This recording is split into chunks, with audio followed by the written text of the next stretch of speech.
Welcome to this episode of Chattin With Staxx. I'm your host, Bill Staxx, and today I got Tara Brown. Hello. Hi. How you Hello. doing? Good. How are you? I'm doing great. Thank you for joining me. I appreciate it. No problem. The story of your brother has been a pretty big news story. It's been all over the place. It was recently in the news, and we're going to talk about everything that happened. Do you want to introduce yourself and who you are? I'm Tara Brown. I'm Jason's youngest sister. There's three of us. Jason's the oldest, the only brother, and then there's my sister Nancy, and then myself. Where were you guys born and raised? In Scarborough, like near Toronto, Ontario, Canada. And what was you guys' life like growing up? It was fun. I don't know. My brother he made it fun, but then he made it like a big brother terrible at times. But When did your brother or your family get introduced to the motorcycle club world? well, my whole life, my dad and other family members were in a club as well. My dad, he passed away before the patch over. He was in the Paradise Riders. Oh, before they patched over to the Yeah. Outlaws or the Hells Angels? No, Hells Angels. Yeah, they were big there at one point, right? They still are. Some of these people that your brother was involved with, he knew them from a long time, right? Yeah, Matthew Drummond. He knew him from 2014. They met either in London or Kitchener. I can't quite remember. Just I guess through people or whatever. And then they ended up going to the penitentiary together for a little while. Oh, so your brother was in trouble a little bit. Yeah, a little bit. He wasn't a saint. I've always said that. When he started getting involved with these people, what were your thoughts?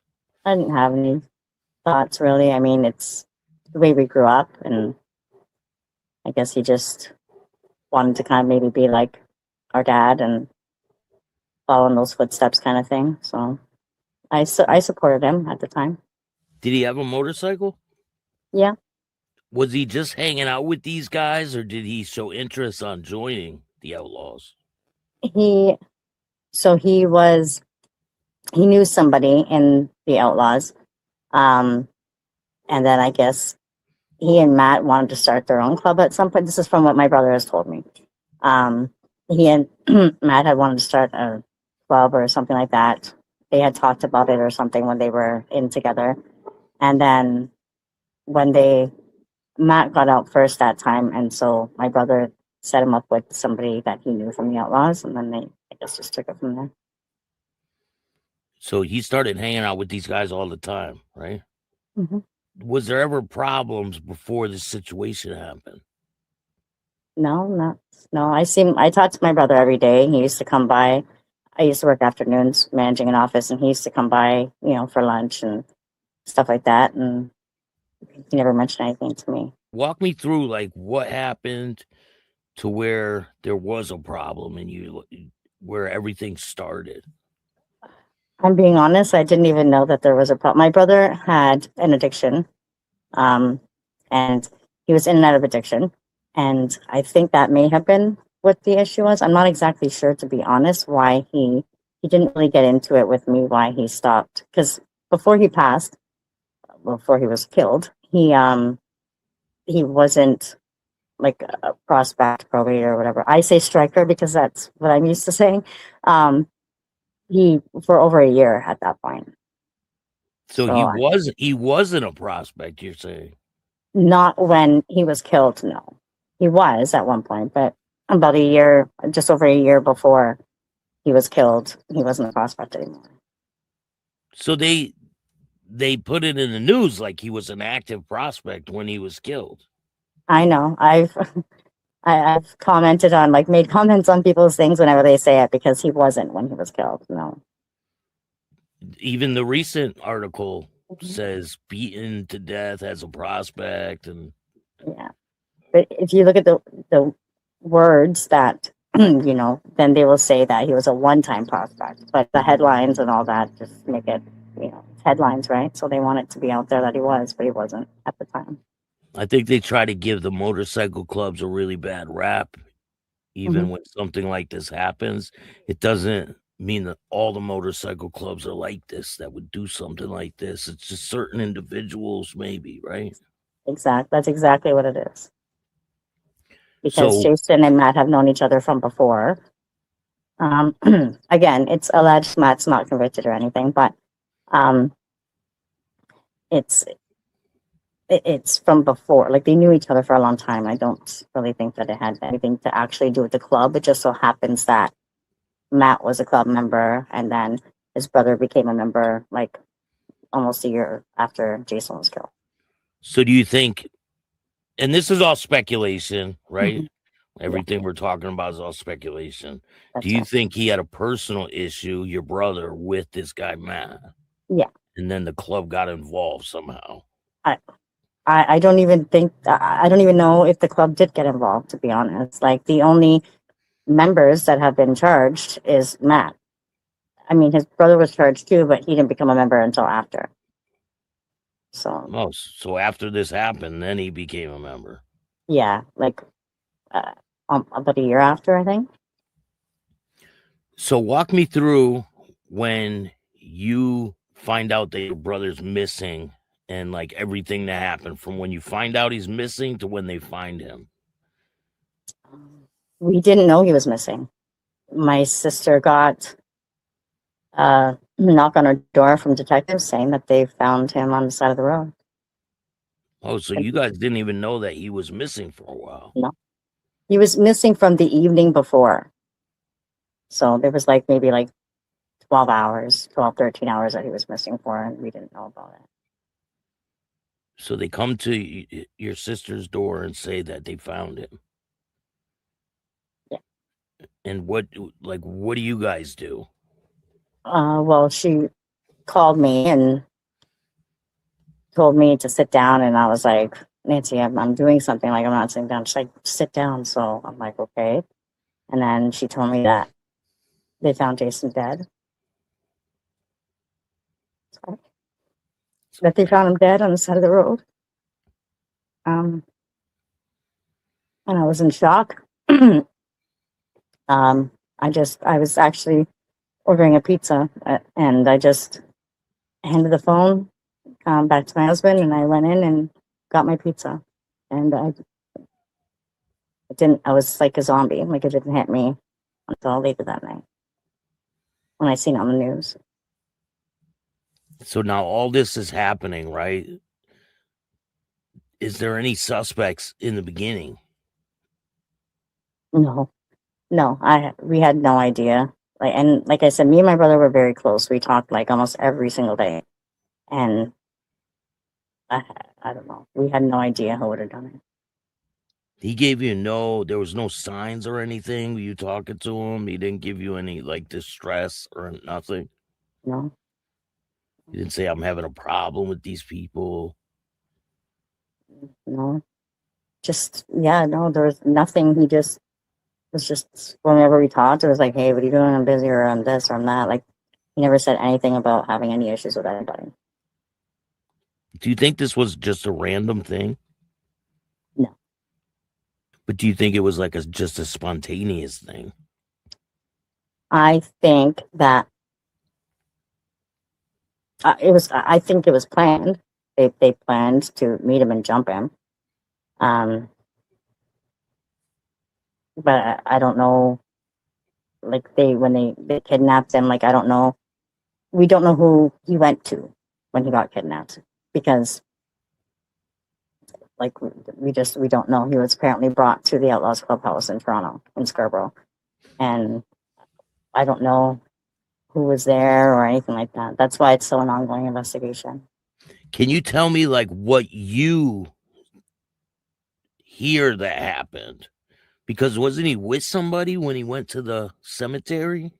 Yeah. So what I heard happened is that he and an acquaintance, he only know the other guy for like a month and a half, were together, and then they were called to the cemetery because they wanted to buy something off my brother. And so my brother went with his friend because my brother didn't have a car, and his friend drove him. And then his friend got out of the car to use the washroom. Then he was hit from behind, and then my brother, and then he couldn't see anything. He could only hear things, and so he heard my brother screaming his name, and then he heard somebody yell at him, like "shut up" or whatever, and then the guy, his friend that he was with, like blacked out, like knocked out. And then when he woke up, his car was gone. The other vehicles, because there was 2 other vehicles that had pulled up, they were gone.